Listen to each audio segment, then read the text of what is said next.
ubufasha bizatangwa n'Imana icyo gituma ugomba kujya umushimisha kuko ingabire y'Imana ari igiciro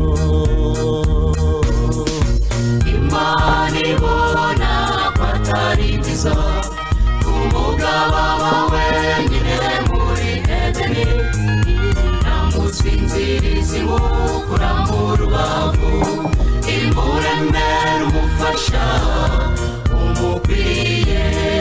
Reka tubahe ikaze inshuti bakunzi bacu. Uyu mwanya reka tuwufate kugira ngo tubagezeho ikiganiro amateka, nkuko mu biganiro bitambutse tujya tukunda kubagezaho amateka kuko ni ingenzi cyane. Burya nimukurikirana mu mateka y'iyobokamana, iyo abantu babaga bibagiwe amateka y'ibyababayeho mu bihe byatambutse ubwo Imana yabaga yarabakoresheje ibikomeye maze bakibagirwa ayo mateka, bagushaga ishyano cyane. Rero muri iki kiganiro cy'amateka tujya tubagezaho amwe mu mateka y'ubugorozi y'abagorozi bagiye babaho, ariko uyu munsi twagennye kugira ngo twongere tubahe ibyigisho bimwe, ibyigisho by'abagorozi byagiye bitambuka mu myaka yashize, ariko tubibutse ko ibi byigisho mugiye gukurikirana ni ibyigisho byanyuze kuri radio Amazing Grace, ubuntu butangaje, nubwo uyu munsi itagikora, ariko twifuje kugira ngo ibi byigisho nabyo mubimenye kandi mwongere mubyumve, kuko ni ibyigisho byari birimo ubutumwa bukomeye cyane kandi bwashoboye kubaka no gusana imitima y'abantu. Nubwo ibi mugomba kubimenya neza, haba igihe abantu bigisha ukuri bakaba bakurimo ariko batakomeza kuba maso bagateshuka. Rero uyu munsi mu byumve neza ubwo turi kubaha ibi byigisho ni ukugira ngo mwongere mu byumve, mwibuke amateka yuko ubutumwa bugihagaze neza, nta bibazo biravuka, nta bice biravuka mu bugorozi uko byari bimeze. Bwari ubutumwa rero bwiza kandi dutekereza ko ubutumwa bw'ukuri bwo ntibujya busaza. N'uyu munsi muri iki kiganiro tugiye kubashyiraho kugira ngo mucyumve, cyanyuze kuri radio Amazing Grace, ni ukugira ngo nacyo mucyumve kandi kirimo ubutumwa bukomeye cyane. Ni icyigisho kirebana cyane n'umuryango, ni icyigisho kirebana n'umuryango cyatambukijwe cyangwa se kigishijwe na Mugunga Pierre, intumwa, niwe wigishije iki cyigisho. Rero turagira ngo mugikurikirane mwumve impuguro zirimo cyane n'ijambo ry'Imana, ayo mateka muyamenye cyane ko hari na benshi bagiye binjira mu bugorozi wenda nyuma y'uyu mwaka w'2011, ibi byigisho mukaba mutabizi cyangwa wenda mukaba mwabyumvaga ariko mutarashobora kubyiyumvira uyu munsi. Rero reka tubareke kugira ngo muze gukurikirana neza kandi tubabwire ko ibyiza mukore subscribe, kuko tuzagenda tubagezaho n'ibindi byigisho byinshi byagiye bitambuka mbere, ariko ibyigisho tuzajya tubaha ni ibyigisho byagiye bitambuka ubugorozi, amatoro y'abagorozi ataracikamo ibice. Ubwo ni uguhera ibyigisho byo guhera 2017 gusubira hasi 2016 2015. Ibyo byigisho byagiye bigira uruhare cyane mu gutuma abantu bumva ukuri kandi bakagusobanukirwa.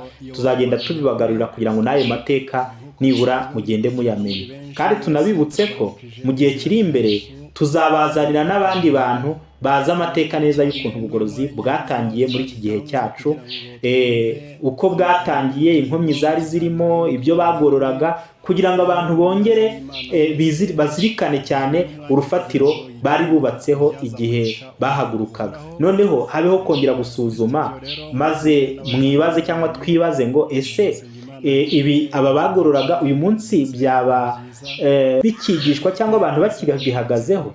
Ibyo rero ni byiza cyane ngo abantu mubimenye kandi mujye mubikurikirana mu by'ukuri, kuko ni ingenzi kumenya amateka. Abisirayeli igihe bibagirwaga amateka, iteka ryose tubivuge, basubiraga inyuma hanyuma bagakora ibyabuzanijwe n'Imana. Ariko iyo bazirikanaga amateka mu by'ukuri bashoboraga gukomera no gushikama ku byo Imana yabaga yarababwiye. Ngaho rero reka tubareke mukurikire iki cyigisho nk'uko cyanyuze ku buntu butangaje, kandi mukore subscribe ku batarakora subscribe, kuko ntabwo ari iki gusa tubashyiriyeho, ahubwo tuzagenda dukomeza kubaha n'ibindi byigisho bitandukanye byagiye binyura kuri radio ubuntu butangaje. Ngaho reka tubashimire. Uwo muri kumwe ni Yohana Eridesi mu kiganiro Amateka. Uwiteka avuga ati nimuhagarare mu nzira murebe kandi mubaririze inzira za kera, aho inzira nziza iri bariyo munyuramo, niho muzabona uburuhukiro mu mitima yanyu. Mbese urashaka kumenya ubutumwa bukwiranye n'igihe tugezemo? Ukeneye inama nziza zakubaka umuryango wawe? Waba wifuza kumenya inkomoko y'indwara, uko wazirinda nuko wakwivura ukoresheje ibyaremwe? Ukeneye kuvugurura isano ufitanye n'Imana yawe? Kurikirana ikiganiro Iyobokamana Nyakuri gitambuka kuri radio ubuntu butangaje Amazing Grace kuwa gatanu w'isabato jeudi saa 7:15 kugeza saa 8 z'amanywa, no ku isabato samedi saa 1:30 z'umugoroba kugeza saa 2:30. Gitambuka kandi kuwa mbere w'isabato dimanche saa 6 z'amanywa, no kuwa gatanu w'isabato saa 9 za mu gitondo, no ku isabato mu rukerera saa 10:30. Ukeneye ibindi bisobanuro wahamagara kuri 07 83 27 87 35 cyangwa 07 28 83 27 67. Tubifurije imyumvire myiza, mugira amahoro y'Imana.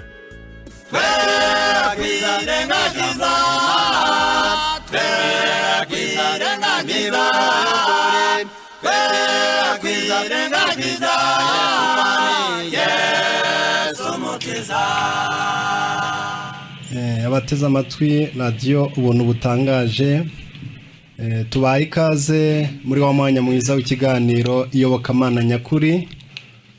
Nkuko musanzwe mugikurikirana muri benshi, mwese turabaramukije mu izina rya Yesu. Uwiteka bahire. Tunejejwe cyane n'uyu mwanya nanone Imana itanze kugira ngo twumve amagambo y'ubugingo mu kiganiro Iyobokamana Nyakuri, aho buri mwana w'Imana wese abona umwanya wo kugira ngo yigiremo ibyazamuhesha ubugingo buhoraho. Muri studio rero muri kumwe n'abavandimwe banyu Nsengimana Yves, Mugunga Pierre ndetse na Byiza. Tukaba dufite insanganyamatsiko ivuga iti ubumwe bw'umuryango. Ubumwe bw'umuryango niyo nsanganyamatsiko dufite. Tukaba rero tubararikiye kugira ngo mukurikirane. Eka rero duhe umwanya mwene data Mugunga Pierre kugira ngo noneho dutangire ikiganiro cyacu. Murakoze. Reka tubanze twiragize Imana mbere yuko tugira ibyo tuganira. Data wa twese ugira neza udukunda, muri uyu mwanya tunejejwe n'uburyo wongeye kuduha akanya kuganira n'abavandimwe hirya no hino ijambo ryawe. Tugusabye rero kutubera umwigisha, kandi abagukeneye ubufasha bose ubigaragarize, kugira ngo ijambo ryawe rikore icyo waritumye mu mitima ya twese, kandi ritegura ahazaza hacu heza mu izina rya Yesu. Amen. Bavandimwe bwoko bw'Imana, mwese abaduteze amatwi, Imana ihaye akanya ko kuba twaramutse. Imana yacu yagwa icyubahiro. Turanezerewe cyane rero, uyu ni wa mwanya mwiza w'ingenzi tujya tugiramo ibiganiro. Turazi neza yuko abenshi uyu mwanya baduteze amatwi kandi bajya bishimira ibiganiro tubagezaho. Tukaba rero mu mwanya nk'uyu nguyu twashimye ko tuganira ibirebana n'ubumwe bw'umuryango. Nk'uko tubisoma mu ijambo ry'Imana, dusanga mu by'ukuri iki cyigisho gikwiriye guhora kibandwaho, kuko niho Satani akunze gushinga intebe maze akigarurira abagize umuryango, no kuvuga ngo umugabo, umugore n'abana. muri ubwo buryo rero kuko ijambo ry'Imana mu gihe giheruka dusoma muri igitabo cya Maraki ibice 4 umurongo wa 5 n'amagambo dusoma y'ibigomba gukorwa mbere yuko Yesu agaruka. Umugaragu w'Imana umuhanuzi Maraki yavuze ibintu bikomeye Imana ishobora kuba yakorera mu bantu mbere yuko isi irimbuzwa umuvumo nangwa se irimbuzwa umuriro. Imana hari kigomba gukorera mu bayo bagitijwe kurama kugira ngo buri muntu wese atunganye ibimureba adatindiganije. Iri jambo riratubwira ngo dore nzaboherereza umuhanuzi Eliya umunsi w'iteka ukomeye kandi uteye ubwo butaragera. Uwo ni uzasanganya imitima y'abana n'iyabase kugira ngo ntazaza kurimbuza isi umuvumo. Uyu Uwiteka mu kuvugira mu kanwa k'uyu muhanuzi yagerageje kwerekana neza ibintu bigomba gukorwa. Avuze uwo bita Eliya. Eliya yabonetse mu bihe navuga nti mu gihe Abisirayeli bari bamaze gutera Imana umugongo biringira ibyari mu cyimbo cyo kwiringira umuremyi, kandi mu by'ukuri kuvuga Imana ntibyari byarabuze, ariko bayivangaga no kuvuga ibindi no kwizera ibindi. Ndagira ngo kubakurikiranye hariho ubuhakanyi bukomeye mu Isirayeli ku ngoma y'umwami Ahabu, aho Abisirayeli bari barahindukiriye bari na Shera. Ariko nanone kuboneka kwa uyu mugaragu w'Imana Eliya waturutse mu misozi miremire y'Itishubi, wahoraga ababajwe nuko icyubahiro cy'Imana cyanyazwe kandi abitirirwaga izina ryabo bakaba bamaze gutera Imana umugongo. Uyu nguyu rero yakoze ibishoboka byose maze ubutumwa bwe bugera ku Isirayeli, bugera kuri Ahabu, nuko icyubahiro cy'Imana kiragaruka, abantu batangira kuvuga bati Uwiteka niwe Mana. Uyu Eliya nanone yo yaje kongera ubutumwa nk'ubwe bwongeye kuboneka mu gihe cy'umugaragu w'Imana Yohana mubatiza wabanjirije Yesu Mukiza. Uyu nawe yakoze umurimo ukomeye abwira abantu ko batakwiriye kwiringira ubunyamihango no kuba umunyadini ariko nta guhinduka kurimo. Niwe muzasoma mu gitabo cya Matayo 17 uhereye ku murongo w'10, aho naho muzahasanga igitekerezo cyo mugaragu w'Imana Eliya wari waravuzwe. Uhereye aho ngaho rero n'amagambo abigishwa bayi intumwa za Yesu zabajije Yesu, aho tugomba gusoma amagambo akurikira. Abigishwa be baramubaza bati niki gituma abanditsi bavuga bati Eliya akwiriye kubanza kuza? Arabasubiza ati ni ukuri ko Eliya akwiriye kubanza kuza agarure byose abitunganye, ariko ndababwira ukuri yuko Eliya yaje ntibamumenye, ahubwo bamugize uko bashaka, n'umwana w'umuntu niko bazamugenza, niko bazamugira. Nuko abigishwa bamenye yuko babwiye ibya Yohana Umubatiza. Uyu yaraje akeneye ko ari integuza ya Yesu, ariko akeneye yuko abantu bitwa b'Imana baba b'Imana bamaramaje batayivanga n'ibindi. Kwiramya kwabo kukaba kuvuye ku mutima, kandi imibereho y'abitirirwa b'Imana bagatandukana n'ibidatunganye. Mu gihe nk'iki ngiki nacyo cyuzuyemo n'ubukristo bw'ubunyamihango, ubukristo butava budakuraho ibyaha, ubukristo budahinduka, ubukristo aho usanga mu by'ukuri uko iyi si yacu yitwa gikristo niko ikomeje gutera imbere mu byaha.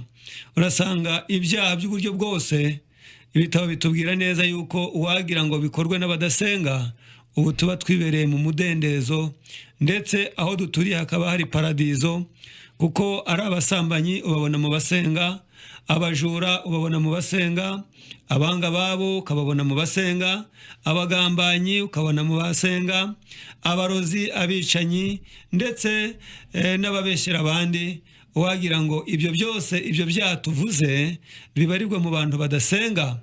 Nukuri tuba tumerewe neza kuko umugabane munini ari uw'abantu basenga Imana. Kuri iyo ngingo rero ngira ngo tunaganireho irebana n'ubumwe bw'umuryango. Aho niho nanone haramutse habonetse imbaraga hagati y'umugabo n'umugore, imbaraga y'umwuka wera ibahuza, kandi imibereho yabo ikagira icyerekezo cyubaha Imana. urubyaro nanone tubyara ntabwo rwaba urunyamahanga, kandi gutinya icyaha no kubaha Imana byagaragara mu bitiriwe izina ry'Imana bose. Akaba rero icyo tugerageza kwibandaho muri iki kiganiro, turaganira ibirebana n'abanzi b'ishingwa ry'umuryango n'igihesha umugabo n'umugore agaciro, ikindi tuganire n'umusaruro w'uburezi bwiza. Kuri ibi bintu iyo dusoma mu ijambo ry'Imana usanga neza yuko mu ntango yo gushinga urugo Imana niyo yabonye yuko umuntu ataba wenyine, ndetse ibona yuko umuntu yaremerwa umufasha umukwiriye. Ibyo muzabisoma mu gitabo cy'Itangiriro 2:18. Ibyo kandi usomye nk'igitabo cyitwa Abakurambere n'Abahanuzi urupapuro rwa 23, niho ngo Imana imaze kurema ibintu yabinyujije imbere ya Adamu, ari amatungo ndetse ari inyoni n'ibisiga byo mu kirere ndetse n'ibikururuka hasi, ngo Imana imaze kubirema ibinyuze imbere ya Adamu, nuko Adamu ngo abyita amazina, kandi ikintu cyose yise izina niryo ryakomeje kuba izina ryacyo. Ariko nanone nk'uko tubisoma mu ijambo ry'Imana, ngo yitegerezaga buri tungo ryose rifite mugenzi waryo, asanga yewe n'inyoni ifite mugenzi wayo, ariko we ngo haba ubwiza bwo muri Edeni, haba imbuto ndetse no kuba ntacyo yaraburiye aho ngaho, ngo nta kintu cyagombaga kumunezeza iyo ataza nanone kubona umufasha usa nawe wo kumumara irungu, wo kumukomeza, wo kumunezeza. Nuko bakabaho nabo ari abantu babiri ariko bahuje icyerekezo kandi bakundanye. Aha niho Imana imwitegereje iravuga ngo burya nkurikije uko mbona Adamu si byiza yuko umuntu yaba wenyine. Nkuko rero ku bakurikiranye ijambo ry'Imana mu gitabo bita urugo rwa gikristo ku rupapuro rw'115 hatubwira ngo ntabwo Imana yigeze itegeka ko umuntu abaho ari ingaragu adashatse. Umuntu ashobora kugira ibibazo wenda akamubura, ariko nanone kuba Imana yaravuze ngo si byiza ko aba wenyine, yari yerekanye neza yuko iyo umuntu afite uwo bari kumwe. Ibyo nanone muzabisoma mu gitabo cy'Umubwiriza ibice 4. Ndagira ngo bene data turi kumwe bagerageze gufatanya nanjye kureba mu ijambo ry'Imana nk'igitabo cy'Umubwiriza, barebe ku bice 4 ariko bahereye ku murongo wa 10, bahera ku murongo wa 9. Umubwiriza ibice 4 umurongo wa 9. Ababiri barutumwe kuko babona ibihembo byiza by'imirimo yabo. Urakomeza ugeze ku murongo wa 12. Kuko iyo baguye umwe abyutsa mugenzi we, ariko uguye wenyine atagira umubyutsa ababonye ishyano. Maze kandi ababiri iyo baryamye barasusurukirwa, ariko uri wenyine yasusurukirwa te? Umuntu naho yanesha umwe, ababiri bo bamunanira, kandi umugozi w'inyabutatu ntucika vuba. Uyu mugaragu w'Imana Salomo niwe witegereje neza, aravuga ati ababiri barutumwe. Ni igitangaza kandi nawe urabizi, kuko babona ingororano, ibihembo byiza by'imirimo yabo. Kuko iyo baguye umwe abyutsa mugenzi we, ariko uguye ari wenyine atagira umubyutsa ababonye ishyano. Maze kandi ababiri iyo baryamanye barasusurukirwa, ariko uri wenyine yasusurukirwa te? Umuntu naho yanesha umwe, ababiri bo bamunanira, kandi umugozi w'inyabutatu ntucika vuba. Ibi byerekana neza isano iri hagati y'abashakanye, kuko nanone ababiri iyo bari kumwe bagera kuri byinshi, ndetse iyo bahuje icyerekezo birabanezeza, birabungura.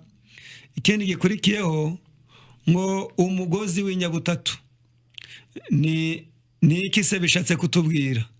Ni umugabo n'umugore ariko bahujwe n'Imana ikaba iya gatatu. Ntibabe bahujwe n'amafaranga, ntibahuzwe n'inzu, ntibahuzwe wenda n'amashuri, ahubwo bagahuzwa n'Imana, kuko ari ishobora kubakundanisha, niyo yitwa rukundo. Rero abahujwe n'Imana nk'uko tubisoma mu ijambo ry'Imana, ntabwo bajya bakunda kubana nabi. Ibabera umujyanama, ikababera umugenga w'imibereho, ibabera nanone icyungo kibahuza maze ubuzima bwabo bukagira icyerekezo kimwe, uwo ari we wese intego ye n'umugambi nyamukuru ukaba uwo kunezeza mugenzi we. Rero nk'uko tubiganira hari ibirebana n'abanzi b'umuryango mu gitabo cy'imigani 19 umurongo wa 14. Reka bagenzi banjye nanone bongere batubwire amagambo ahaboneka kugira ngo tujyanirane neza turebe icyo Imana ishaka. Imigani 19 umurongo wa 14, urugo n'amatungo umuntu abiragwa n'ababyeyi be, ariko umugore witonda amuhabwa n'Uwiteka. Mugenzi wanjye arakoze. Urugo, amatungo ababyeyi babikuraga, ariko nanone umugore mwiza w'ingeso nziza, umugore witonda umuhabwa n'Uwiteka. Bigaragare neza yuko kugira ngo urugo rushingwe kandi amahitamo yacu baragenze nk'uko Imana ishaka, ni ukureka Imana ikaduhitiramo. Iyo duhitiyemo rero, iduhitiramo abatinya icyaha, bubaha Imana kandi bagatinya kuyicumuraho. Bene abo, iyo mu mishakire yacu tushatse wenda ibirebana n'amashuri, tugashaka ibirebana n'amafaranga, ni byiza ko wenda ibyo nabyo byagira akamaro, ariko iyo hatariho kubaha Imana, ndagira ngo ibyo nanone abantu bashobora kubiriramo, ntibabiboneremo amahoro n'umudendezo, ndetse ubwumvikane ntibuboneke iyo Imana itabaye nyambere. Rero Imana ni ishobora gutanga umufasha haba mu ruhande rw'umugabo cyangwa mu ruhande rw'umugore. Rero mu birebana n'abanzi b'umuryango, hari ikintu gikomeye cyane dusoma mu ijambo ry'Imana.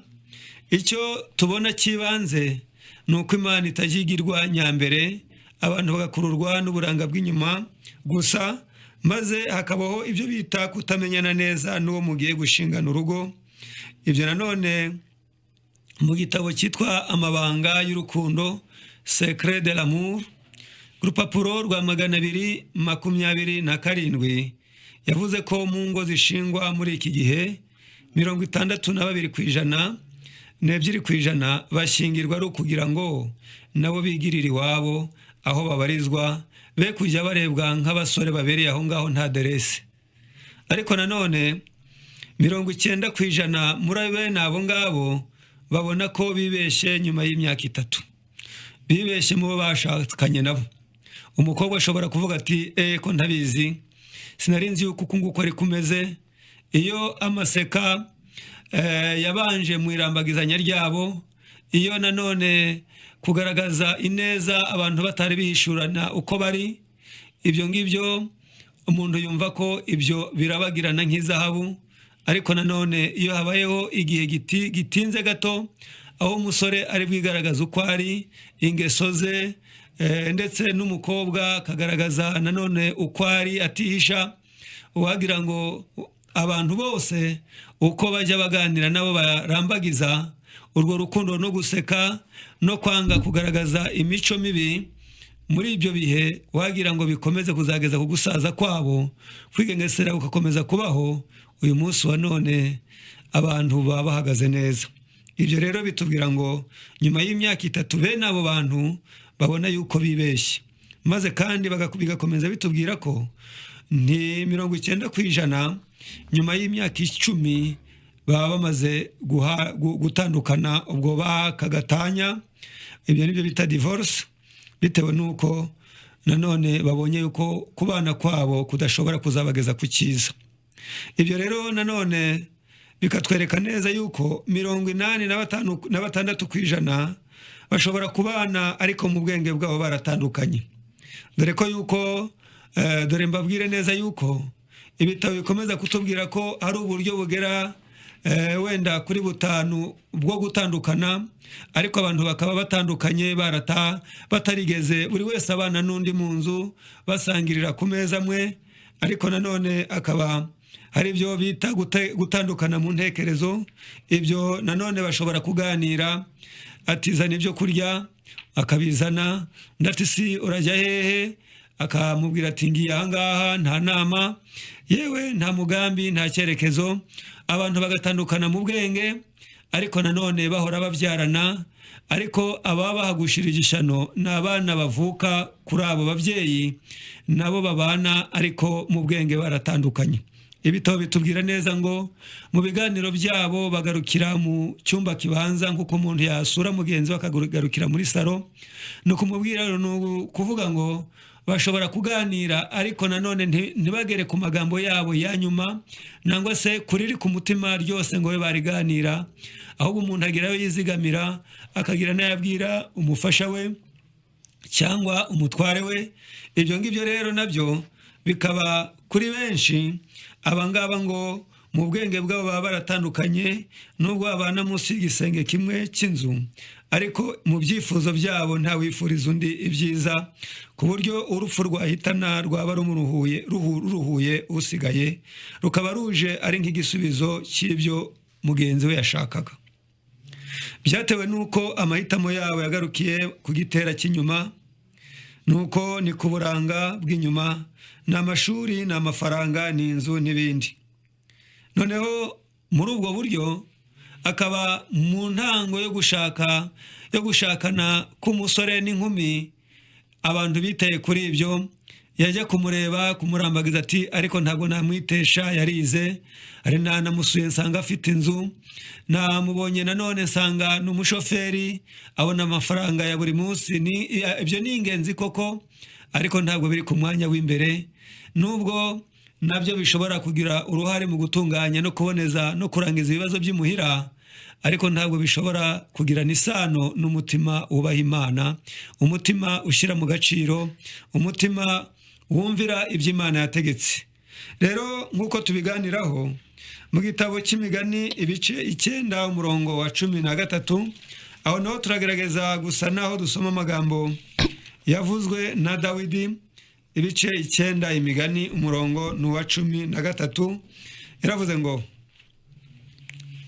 umugore upfapfana arasakuza, ni kirimarima kandi ntacyamenya, yicara mu muryango w'inzu ye ari ku ntebe aharengeye ho mu murwa, agira ngo ahamagare abahita baromboreje mu nzira zabo ati umuswa wese agaruke hano, abwira utagira umutima ati amazi yibwe araryoshye kandi umutsima uribwa hihishe uranyura, ariko ntazi yuko abapfuye ariho bari kandi abo yararitse bari mu mworera w'ikuzimu. Iri jambo rirakomeye cyane. Upfapfana ikimuranga ni ugusakuza, nk'uko tubisoma mu miterere y'abantu. Ibi umugabo nawe yatarekeje mu byiza avuga nubwo ari makeya ariko abarimo ubugome, arimo nanone kutubaha mugenzi we, kutamuhesha agaciro, kumuhima, maze Satani akaba ageze ku cyo yifuzaga. Iyo amagambo menshi avuzwe ariko atarimo nanone ibyiza, kubaha, kumvira, bigatuma rero imibereho y'ababiri iba urukozasoni. Baratubwiye rero ngo arasakuza, ikindi ngo ni kirimarima kandi ntacyamenya, yicara mu muryango w'inzu ye ari ku ntebe aharengeyeho mu murwa, agira ngo ahamagara abahita baromboreje mu nzira zabo ati umuswa wese nagaruke hano, abwira utagira umutima ati amazi yibwe araryoshye kandi umutsima urirwa hihishe uranyura, ariko ntazi ko abapfuye ariho bari kandi abo yararitse bari mu mworera w'ikuzimu. Ndagira ngo wenda iri somo uyu nguyu upfapfana usakuza ashobora guhamagara abahita, ibirebana n'amazi yibwe ngo niyo aryoha kandi umutsima urirwa ahihishe niwe uryoha, niwe umunyura. Bigaragare neza yuko ntashobora gushyira hamwe n'umugabo, ahubwo ashobora kumuca inyuma. Ibyari byiza nk'aho yabihaye uwo bashakanye akabiha abandi. Ashobora no kuba nanone atakumvira no kugandukira wamushatse, ahubwo asanga ajya hirya y'uwo yashatse maze agashaka abandi bagabo. Uwita wese w'umuswa akaba yagenda agahangara gusambana n'umugore utari uwe. Rero nk'uko tubisoma mu ijambo ry'Imana, hari ingo nyinshi ubu ngubu abagore bameze nka muka Hoseya wabyaranye n'abandi bagabo abana bagera kuri 3, ariko nanone ari kumwe n'umugabo we, nuko akabana n'umugabo ariko agashaka abandi bagabo, akabyara umwana wa mbere atari umugabo, akabyara uwa kabiri atari umugabo, uwa gatatu akamubyara atari umugabo kandi babana. Cyakora igitabo kitubwira neza yuko yaba umugabo cyangwa umugore iyo yishe amasezerano yo gushyingiranwa agashaka undi mugabo akinjira mu busambanyi kandi afite uwo bashakanye, ngo kubana na bene uwo ni kanseri iba mu mutima. Ikindi cya kabiri, gutandukana nawe mufite abana nacyo gihinduka ikimungu mu buzima bw'umuntu. Ibyo rero ubumwe bw'umuryango bwagerwaho iyo icyaha kidahawe umwanya, cyane cyane ko ibiriho muri iki gihe bitandukanye n'ibyariho kera. Mu gitabo cy'Itangiriro ibice 27 27 niho dusanga umugaragu w'Imana Isaka yashingiwe uwo bita Rebeka, amaze kumugeza mu ihema rya nyina Sara, amubereye umugore mwiza wubaha Imana kandi nawe akamugandukira. Ngo yaravuze ngo yamugejeje mu rugo rwa nyina. Ngaho nibadusomere Itangiriro 24 umurongo wa 67. Isaka azana Rebeka mu ihema rya nyina Sara, aramurongora aba umugore we, aramukundwakaza. Isaka ashira umubabaro wa nyina yapfushije. Ijambo rikomeye cyane. Isaka azana Rebeka mu ihema rya nyina Sara, aramurongora aba umugore we, aramukundwakaza. Isaka ashira umubabaro wa nyina yapfushije. Biragaragara neza yuko muri iki gihe giheruka, aho ibitabo byerekana uko Satani agenda yigarurira ingo za benshi, ngo umuntu asigaye ashaka, maze yaba umugore yaba umugabo nkaho yashize agahinda, ahubwo akaba agiye kukazana. Rikaba ari ryo turu ribanziriza mu bwenge. Bene abangaba bagiye bahura n'agahinda, bakagira intimba, ntibyabuze kubagiraho ingaruka, haba ku mwijima, haba mu myanya ishinzwe igogora, ndavuga ni igifu ndetse n'amara.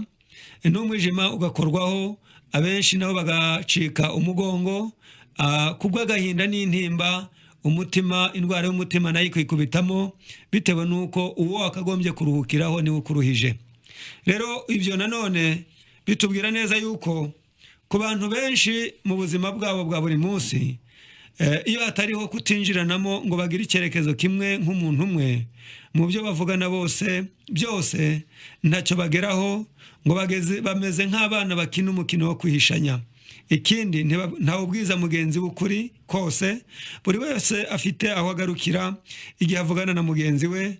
Ikindi, inshuti zo hanze zikaba zishobora kubasenyera. Iyi ni birebana n'iki gitabo kitubwira amabanga y'urukundo, kutabwira uwo mwashakanye ibanga ukaribwira abandi. Ikindi, ukaba wishe ihame riboneka mu ijambo ry'Imana mu gitabo kitubwira ngo cyitwa Urugo rwa Gikristo, urupapuro rw'169, aho bavuze bati umutima w'umugabo ni imva ahambamo amafuti y'umugore we, kandi umutima w'umugore ni igituro ahambamo ay'umugabo we, ko nta mushyitsi n'umwe ugomba kwivanga mu byabo. Ibyo rero ijambo ry'Imana ritubwira neza yuko abo ari abanzi b'umuryango. Ikindi, ngo icyo byabyaye ni ubusambanyi, ni uguharika, ni ubutane, ni ukubana n'uwo mwashakanye ukomeza kwica amasezerano y'abashyingiranywe. Noneho ibyo nanone bigatuma ubuzima bwabo buba bubi, kandi buri muntu wese akagenda asanga mugenzi we ndetse yigengesereye, kuko ari umuntu usa n'amaneko mu nkambi ye. Ari umugore ategereza kubona ifuti kuri mugenzi we ngo abone uko amubwira nabi, yaba umugabo nawe bikagenda bityo. Ibyo rero bikaba bitera nanone kubyara abana batagira icyerekezo kandi batagira uburere bwiza, bigatuma rero Satani ahabyinira, maze aho Imana yakagombye guhererwa icyubahiro ikahakorezwa isoni. Ikindi, atubwira neza yuko kudahinduka nangwa se kutihana, ngo iyo umuntu ashyingiranywe ibyaha biramusenyera, kuko bidashobora guhishwa iteka. Iyo yahujwe na mugenzi we rero mwirambagiza hakabaho kwiyoberanya, ariko nanone ikibi wahishiriye kigeraho kikajya habona. Noneho iyo utakiriye Yesu mu mutima cyangwa se mu bugingo bwawe ngo aguhindure.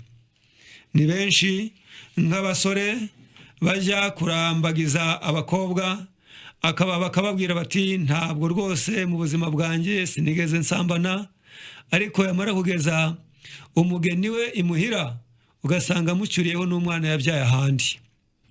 Nanone bitewe nuko iyo ari ingeso mbi mu buzima bwa buri muntu wese, uramutse utangiye kurera utabyaye, ukabona nanone hirya no hino abakobwa bari kuza ngo gerageza mu by'ukuri kuduha indera y'abana batubyayeho, aba ari ikibazo gikomeye, kuko ubu ngubu nk'ubusambanyi niwo mukino ugezweho, yaba umuto yaba umukuru.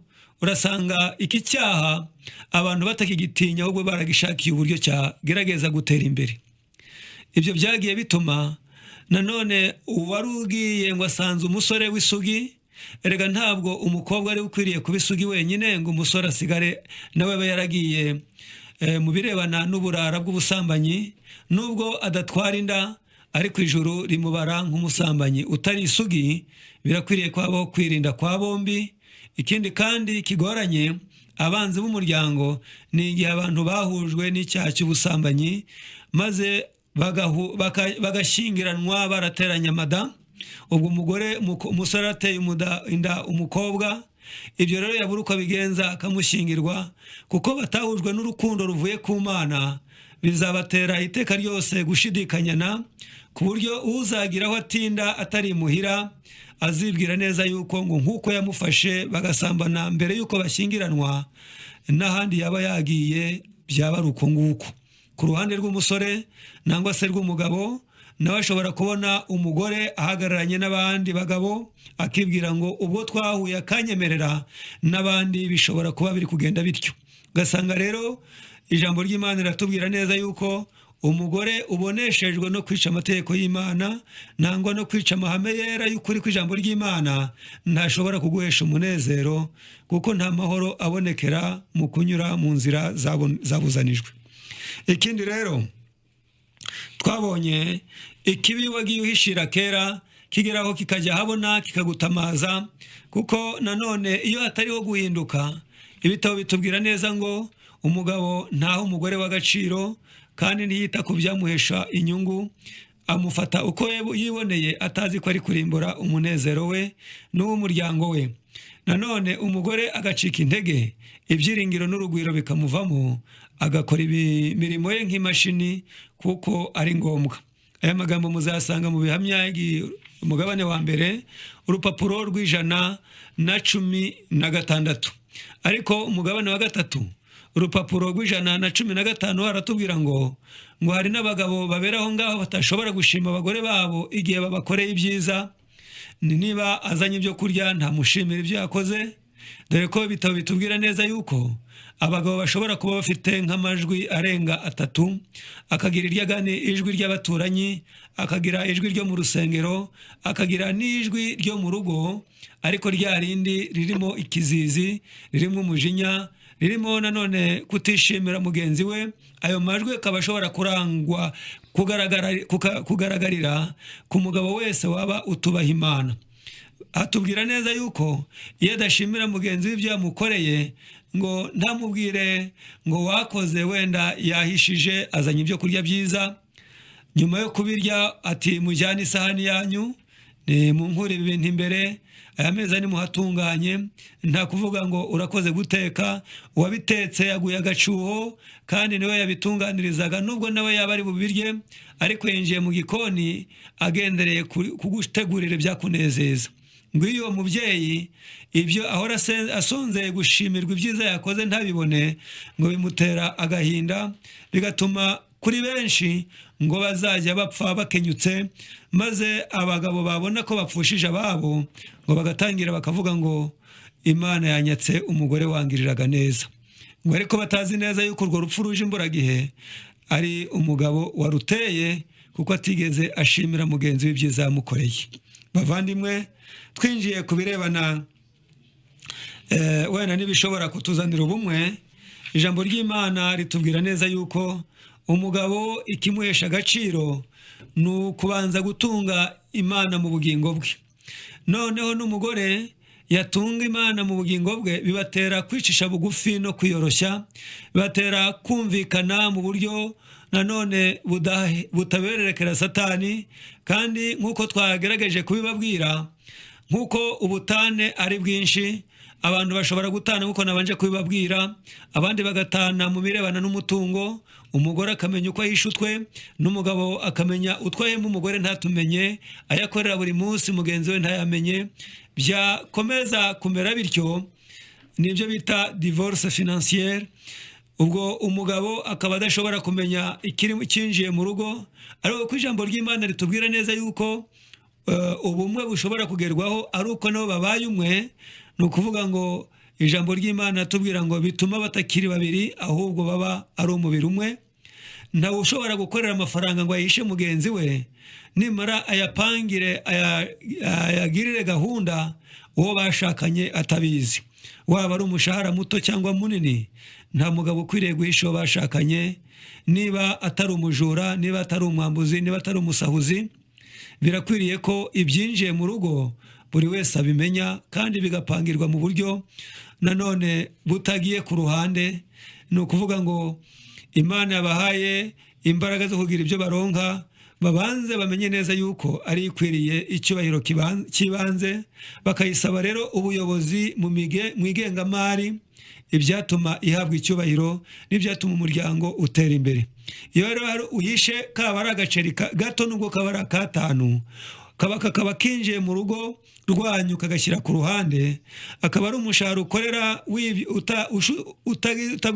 utabwizanye ukuri mugenzi wawe, ukamubwira uti ngayo ujye guhaha, ariko atazi ayinjira mu rugo, imbere y'Imana ubushenye ubumwe bw'umuryango. Birakwiriye yuko umwana w'Imana wese ahinduka umunyakuri, uko ingaruka zaba zingana kose, maze nubwo ashobora kugira uko yategeka, ariko akabivuga nk'uko biri, nawe ntaba yarateye ubutane mu rugo burebana n'umutungo, kuko iyo utazi ibyinjira mu rugo no kubipangira ntabwo bishoboka. Umwe apanga ukwe n'undi agapanga ukwe, umwe yaba afite udufaranga undi ntatwo afite, ugasanga abana babaye abari kurwanya ishyaka ry'umwe bakarwanya undi. Bishoboka ko ubupfu bw'umugabo bwatuma abana baba abanzi ba nyina b'umugore we, ikindi ubupfu bw'umugore bwatuma abireherezaho maze bakanga se bababyaranye. Ni nayo mpamvu rero iyo mugerageza gusoma ijambo ry'Imana mu gitabo cya Petero ya mbere, aradusomera ibice 3:7, n'amagambo abwirwa abagabo. Ubwo turaganira bike cyane, kuko Imana nidufasha turagerageza kuganira na bike birebana n'ubuzima, ariko hari icyo Petero yabwiye abagabo. Ni urwa mbere ibice 3:7, nadusomereye mwene data. Aravuga hati, nuko namwe bagabo nuko mubane n'abagore banyu, mwerekane ubwenge mu byo mubagirira, kuko bameze nk'inzabya zidahwanije namwe gukomera. Uyu nguyu Petero arihanangiririje abagabo, ababwiye amagambo akomeye cyane. Nuko rero namwe bagabo, iri jambo rirakomeye. Namwe bagabo nuko mubane n'abagore banyu, mwerekane ubwenge mu byo mubagirira, kuko bameze nk'inzabya zidahwanije namwe gukomera, kandi mububahe nk'abaraganwa namwe ubuntu bw'ubugingo, kugira ngo amasengesho yanyu ye kugira inkomyi. Burya iri jambo Petero kurivuga, avuga ati mwerekane ubwenge mu byo mubagirira, bameze nk'inzabya zidahwanije namwe gukomera. Ntabwo yaravuze mu birebana n'imihore gusa, ahubwo nanone no mu cyerekezo. Ijambo ry'Imana ryerekana neza yuko abagabo bakwiriye kuba bugufi bw'abagore babo, ariko nanone bakabubaha nk'abazaraganwa nabo ubugingo, ubuntu bw'ubugingo, maze amasengesho basenga ntagire inkomyi. Ndagira ngo umuntu w'umugabo uramutse ukunda Imana kandi agakunda uwo bashakanye, ibyo mugirira akavuga ati ndamutse mbwire nabi umugore wanjye, ibyamfasha nuko namwihanaho nkamusaba imbabazi, dore ko abagabo benshi bumva kwihana no guca bugufi ngo basaba bashakanye imbabazi, niba babahemukiye babona ko ari ukwisuzuguza, ariko iyo ningirwa agaciro. Amasengesho y'umugabo yagira inkomyi. Mugenzi wacu Yves nadusomere amagambo ari mu gitabo cya Ngoma ya 2, umurongo wa 15 na 16. Aha turebere umugabo washimwe n'Imana, agashimwa n'abaturanyi, agashimwa nanone n'umuryango. igice Ni bice 24 ngoma ya 2 umurongo wa 15 n'uwa 16. ngoma ya 2 nawe abadushakira Zaburi 100 mu murongo wa 2. ngoma ya 2:24 murongo wa 15-16. Haranditse ngo ariko Yehoyada ashize kera agera mu zabukuru arapfa.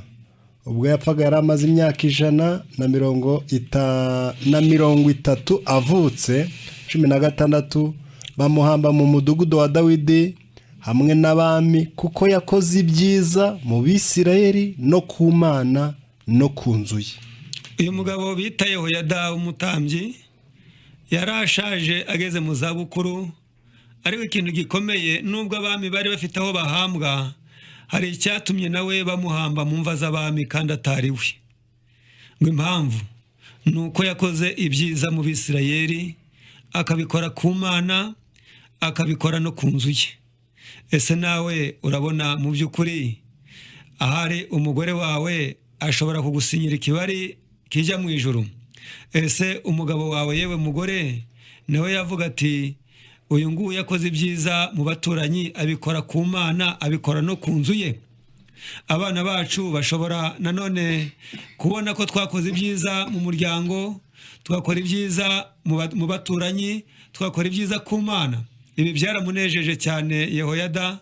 Ibyo yakoze intego ye ko ari kugira ngo icyaha kitimikwa mu buzima bwe, haba mu muryango yari umwere, yasozaga inshingano z'urugo akiranutse, kandi ntarakemera Satani ko yivanga mu byagiriraga ab'umuryango we n'Abisirayeli muri rusange, ndetse n'inshingano yari afite ku Mana. Ibi umuntu wenda ashobora kugerageza akagirira ibyiza wenda umuryango, ariko yagerageza kugera mu baturanyi, mu bantu bamuzi, ugasanga hari ibyagawa. Reka rero mugenzi wanjye nawe dusomere Zaburi 101 murongo wa 2, hatubwira ngo iki intego Dawidi yari afite yari iyihe. Haranditse hati nzitondera kugendera mu nzira itunganye, uzaza aho ndi ryari, nzaja ngendana mu nzu yanje umutima utunganye. Uyu ati nzitondera kugendera mu nzira itunganye. Uyu yabonye neza Dawidi, asanga kugendera mu nzira itunganye bizamurinda. Ikindi aravuga ati nzaja ngendana mu nzu yanjye umutima utunganye.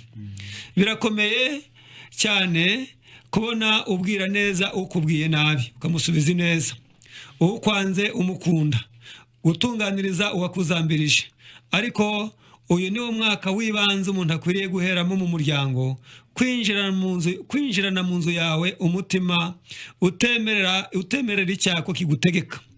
Yari intego rero ya Dawidi, kandi yabaye intego ya Yehoyada. Agize amahirwe asaza neza, maze abantu bavuga ibye, nuko ngo ahambwa mu mva z'abami kuko yakoze ibyiza mu Bisirayeli, akora ibyiza ku Mana, anabikorera mu nzu ye. Icyazana ubumwe mu muryango nuko akora ibyiza ku Mana, ukabikorera mu nzu yawe, kandi ukabikorera no mu bagukikije, no kuvuga ngo mu baturanyi. Ariko ubu ngubu bitewe nuko abantu babaye banyamwigendaho, bijya bibaho ko n'uwo muturanye utamumenya, yabyara ntubimenye, yagira ibyago ukabona bajya gushyingura. Kuko ubu ngubu imibereho yo kwikunda igituma abantu batagendererana, ubwo umuntu akabaho ari nyamwigendaho, kandi ari ibyago, ari n'ibyiza twari dukwiriye kubisangira nabo tubana. Rero uyu niwe wahagaze neza. Reka twinjire rero nanone mu byahesha umugore agaciro, Itangiriro 18 umurongo wa 6, ndetse na Petero ya mbere 3 umurongo wa 5 kugeza ku wa 6.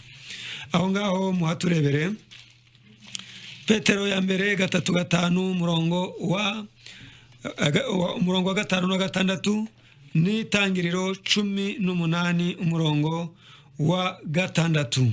Itangiriro 18 umurongo wa 6 haravuga hati Aburahamu arihuta yinjira mu ihema, asanga Sara, aramubwira ati tunganya vuba indengo n'umucagate by'amafu meza uvugemo imitsima. hakurikiyeho aburahamu arirukanka aja mu bushyo azana ikimasa cyoroshye cyiza agiha umusongozi we arihuta aragiteka. Murumva uyu nguyu ati genda utunganye umutsima.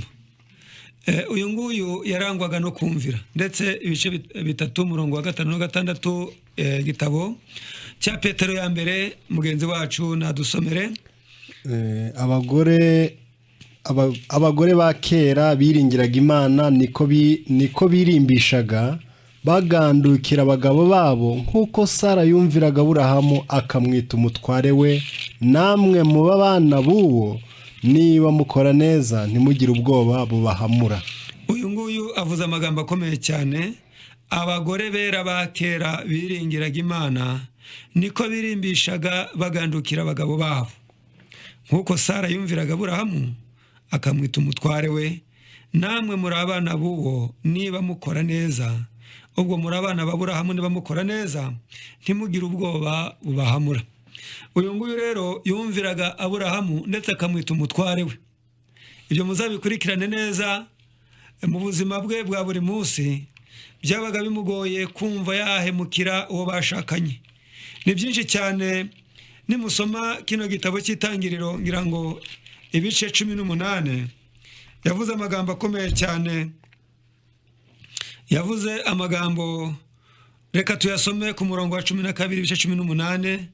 Sara asekera mu mutima ati ko maze gukecura nzanezerwa ntyo kandi umutware wanjye akabashaje. Urumva ko amwise umutware we. Ntabwo byari bimutesheje agaciro, ntabwo byari bimutesheje nanone kuba umugore muzima kandi bumvira. Ibyo Sara yabigendeyemo afata umugabo we nk'umutware we, maze ibyo bigatuma kubana kwe n'umugabo we byaragiye bituma urugo rwabo rugendwa. Ni nayo mpamvu Imana yamuvuzeho amagambo aboneka mu gice cya 18 itangiriro. Amagambo dusoma ku murongo wa 18 aho Imana yavuze neza ko uyu mutware Aburahamu, uyu mugaragu wayo wayikundaga. Mugenzi wacu yasoma ku murongo wa 19 aho Imana yavuze ngo icyatumye imumenya kwari kugira ngo agire ibyo asohoza. Muzabisome kugira ngo twinjire ku ntambwe iheruka. Tangira 18 murongo wa 19 kuko icyatumye mumenya ari ukugira ngo ategeka abana be nabo mu rugo rwe bazakurikiraho gukomeza mu nzira y'Uwiteka bakora ibyo gukiranuka baca imanza zitabera kugira ngo Uwiteka azanira Aburahamu ibyo yamuvuzeho. Uyu nguyu Aburahamu icyatumye Imana imumenya kwari kugira ngo ategeka abana be n'abana bazakurikiraho kugendera mu mategeko y'Uwiteka, maze ahasigaye Imana igasohoreza Aburahamu ibyo yaba yaramuvuzeho. Rero mu birebana n'uburezi, umusaruro w'uburezi bwiza, ibitabo bitubwira neza ko mu birebana n'uburezi iyo ababyeyi bafite kubaha Imana abana babo nabo babigiraho. Ariko nkuko twabanje kubivuga, ubu abantu bajya babana nabo bashakanye ariko mu bwenge no mu mitima yabo baramaze kwahukana. Ingaruka bitugezaho nuko bashobora kubyara abana nabo bataguma hamwe, batakunda kuba iwabo. Nibyo birara dufite muri iki gihe, bitewe nuko n'umugore yabyaye umwana ariko nawe adatuje mu rugo rwe, byamuteye nanone kubyara umwana utaba mu rugo. Ariko wagira ngo dutuze twumvire Imana, tugendere mu byo yishimira, uburezi bwacu bwagengwa n'ijambo ry'Imana, umusaruro ukaba nukuri kubyara abana bazabera ingirakamaro umuryango, igihugu n'ahandi. Rero wenda mvuga nti inshyira ku gusoza, reka buri muntu wese atunganye ibyo yajambije kugira ngo wenda tubahe akanya k'ibibazo. Reka uwo ari we wese aho yanyuranije n'Imana asaba imbabazi, kandi icyaha cyo kongera kwimikwa mu mitima yacu nangwa mu mibiri yacu izapfa. Reka rero Imana ibidushoboze, reka dutange umwanya w'ibibazo muto cyane, nyuma turaza kubabwira ibirebana n'amagara mazima. Ubwo kubandika message ni 0728288923, maze abahamagara ni 075555 783 Imana ibahe kugendera mu byishaka n'ibyishima mu izina rya Yesu.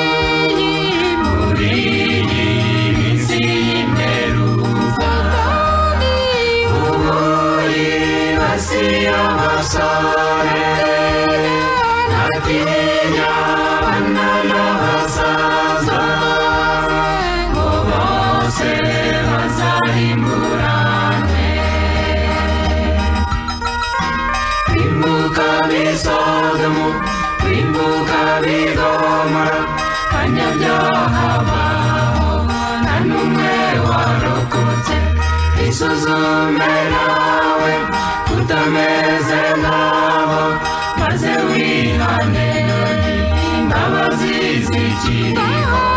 Isuzume nawe utameze nkabo maze wihane imbabazi zikiriho. Ngaho wisuzume utari umunyabyaha maze usaba Imana uzanesha Satani. Wihane ibyaha byawe niho uzanesha. Halo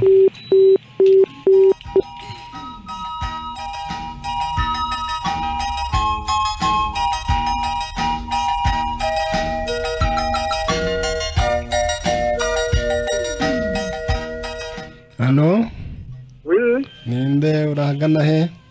Ni Mpumetse Etienne, ndi mu murenge wa Rusarabuye.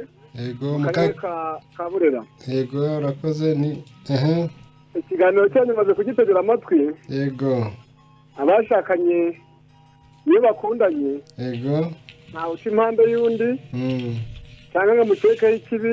Yego ahubwo buzuza umunezero w'ibyanditswe byera bitubwira. Yego kugira ngo abashakanye iyo bafite abana bakabona bakundana, umwe ntaca iruhande rw'undi, n'abana bagira umunezero kandi bakabarerana urukundo, kugira ngo abana kugira ngo bazakure bagakurira mu muco ari nawe uzagaragara imbere hazaza. Yego urakoze cyane. Murakoze namwe. Nuko Imana iguhe umugisha. Reka twakire abandi ku murongo, nimba hari abandi turabakira.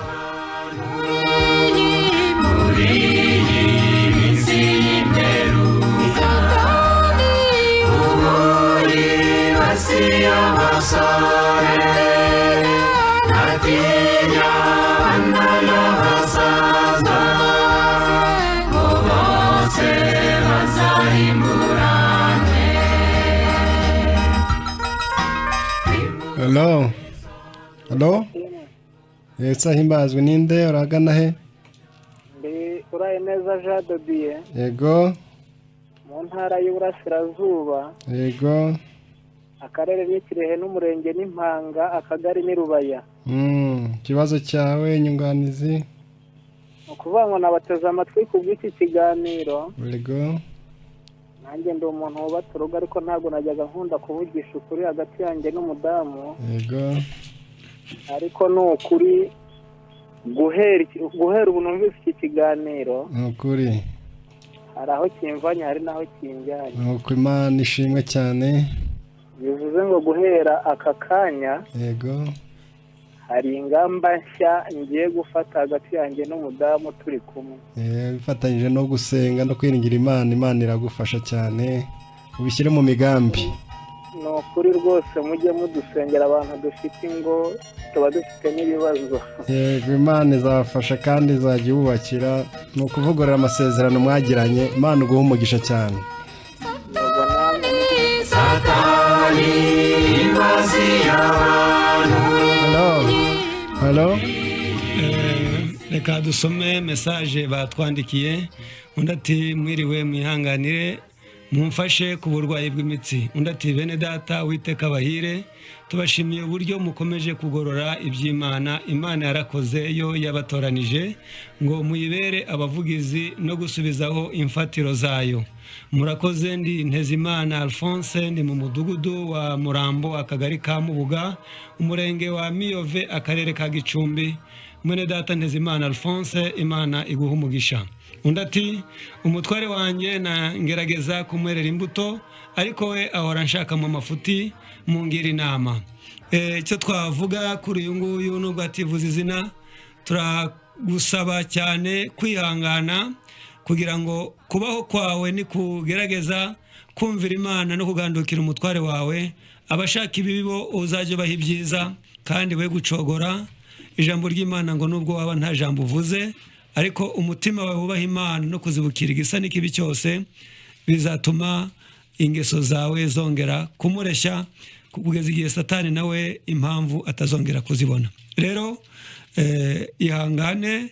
Twavuga tuti amagambo aboneka mu gitabo cy'Abefeso atubwira abagore ba inama bagirwa n'ijambo ry'Imana ngo mugandukire abagabo banyu, nabo nanone mubagandukire nibitegereza uko mubaha Imana. Nubwo nta jambo mwavuga, hari igihe nanone Imana yazabasubiza kandi ikabakorera n'ibice. Katurebe ayo magambo mu ijambo ry'Imana. Igice cya 5 umurongo wa 22 Abefeso aravuze ngo bagore mugandukira abagabo banyu nk'uko mugandukira umwami wacu, kuko umugabo ari we mutwe w'umugore we, nk'uko Kristo ari umutwe w'itorero niryo mubiri we, ni nawe mukiza waryo. Ariko nk'uko itorero rigandukira Kristo, aba ariko abagore bagandukira abagabo babo muri byose. Bagabo mukunde. Aho ngaho rero nagandukire umugabo we nk'uko itorero rigandukira Kristo. Kora ibyiza ntubiteshwe n'ushaka ibibi, kuko nawe ugiye mu ruhande rw'ibibi waboneshejwe. Reka rero wenda mu minota mike cyane nk'uko twababwiye, turababwira akamaro k'ipapayi. Iri tunda rifite vitamine A, B, C, D na E bihagije. Akandi kamaro kaboneka mu ipapayi nuko gifite amazi ashinzwe gutanga indurwe mu gifu no mu murwagashya. Kandi kurya ipapayi birakenewe ku bantu baribwa mu nda, ibisebe byo mu mara, impatwe yabase nyirayo no kuribwa n'umugongo. Iri tunda rero ry'ipapayi rishobora kuvura ku bantu bafite ibyo kurya bitinda mu nda. Nuvuga ngo bajya barya ariko ibyo kurya ntibive mu nda vuba, ugasanga bariye mu gitondo ariko bukira bagifite igihagiriza. Ikindi kikavura intege nke z'igifu. Ushobora kwikoresha ipapayi ku barwayi ba diyabete ndetse no ku barwaye amahwima iyo bita asima n'inkorora ibabaza imbavu n'igituntu. Kandi ritunda ritera ubuzima bwiza. Amababi y'ipapayi nayo rero avura ubushye, ikirungurira, indwara zo mu gitereko cy'amara. Ikindi guteka amababi y'ipapayi, amababi make cyane muri litiro y'amazi, maze ukanywa ibirahuri 3 ku munsi, byagukiza ubu burwayi. Ibishishwa byacyo nabyo ushobora gucagagura ibishishwa nanone by'ipapayi ndetse n'itunda ryayo rikiri ribisi, ukabiteka byonyine, ugafata akayiko kamwe k'amazi yabyo ukavanga n'amazi make, ugashyiramo ubuki ukanywa urangije kurya. Ibyo bishobora kuvura inzoka ya teniya, ndetse kusiga ibishishwa byabyo ku ruhu bishobora kuvura kanseri y'uruhu. Uyisize ahariwe n'inzoka ishobora gukuramo ubusabwe bw'iyo nzoka maze bikagukiza. Rero bavandimwe bwoko bw'Imana, turazi neza yuko abenshi mwaba mwanditse, abandi mukaba mukeneye guhamagara, ariko reka mugenzi wanjye abahe nimero za telefone. Ibindi byiza byinshi nk'abarwaye imitsi, navuga nti bagerageze kujya banywa amazi y'akazuyaze akamuriwemo indimu n'ibiyiko 2 by'ubuki buri gitondo babyutse iminsi igera mu 15. Bagabanye nanone ibirebana n'isukari, inyama n'ibirungo. Ikindi bakunde gukata seleri, onyo n'indimu bashyire ikiko cy'ubuki n'ibiko bibiri by'amavuta y'ibihwagari babirya mbere y'igaburo ry'amanywa ni 4 mu cyumweru mu gihe cy'ukwezi. Ikindi mu byo barya imbuto zisimbure imigati, ubuki nabwo busimbura isukari. Niba bikora batyo imitsi izagenda. Nanone kuba yirwaye Imana ibakiza inyuriye muri byo yaremye. Ku bandi rero babona ko byabaye kure, barabaha nimero za telefone, ari n'imiti dushobora kubaha ikabafasha. Imana yongere isane ingo zasenyutse, ahari imyenge y'ubugoryi Imana ihahomeshe kumenya Imana no kuyubaha, maze ahari amacakubiri n'imvururu abamarayika b'Imana batubere abataramye mu ngo zacu binyuriye mu kwihana no kugendera mu nzira y'Imana yategetse. Imana ibafashe. Mugenzi wanjye abaye nimero za telefone, maze byiza adushyire mu biganza by'Imana. Nuko Imana ishimwe kuko yaduhaye umwanya kugira ngo twongere tumenye ubumwe bw'umuryango. Ubwo rero ku batabonye uburyo bwo guhamagara muri studio, reka tubahe nimero muza kuduhamagaraho nyuma tuvuye muri studio. Nimero murahamagara ni 0788499292, ndayisubiramo 0788499292 na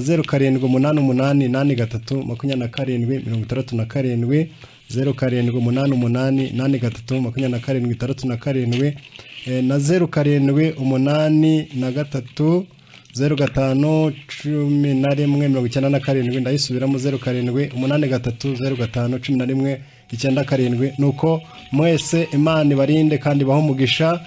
Ubwo naho ubutaha mu kiganiro nk'iki Iyobokamana Nyakuri mugezwaho na bene so babwiriza ubutumwa bw'ivugurura n'ubugorozi bazwi cyane ku izina ry'abagorozi. Reka duhe ne data byiza kugira ngo adushyire mu biganza by'Imana, nuko dusoze ikiganiro cyacu. Imana ibahire. Dusenge. Turagushimiye data wa twese, tugushimiye uburinzi bwawe n'imbabazi zawe bitugeje muri uyu mwanya. Tugushimiye ko waduteguriye iki kiganiro cyo kutwigisha ubumwe bw'umuryango. Tugushimiye inama nziza nyinshi zikomotse mu ijambo ryawe, zikaba zimaze kubwirwa imitima yacu. Abakurikiranye bari hirya no hino, imbaraga y'umwuka wera ikomeze igenderera imitima yabo. Abafashe imyanzuro myiza yo kongera kwivugurura no kwikosora, umwuka wera abibakomerezemo. Kandi twese uduhe kwihana umuntu wese kugwe ruhande, kugira ngo tukugire nyambere mu mitima yacu, maze ibendera ryawe niryongera gushingwa mu miryango, tuzashima izina ryawe. Ngaho bana natwe udufashe, abamarayika batacumuye batwubakire, batubere abajyanama, tubisabye mu izina rya Yesu. Amen.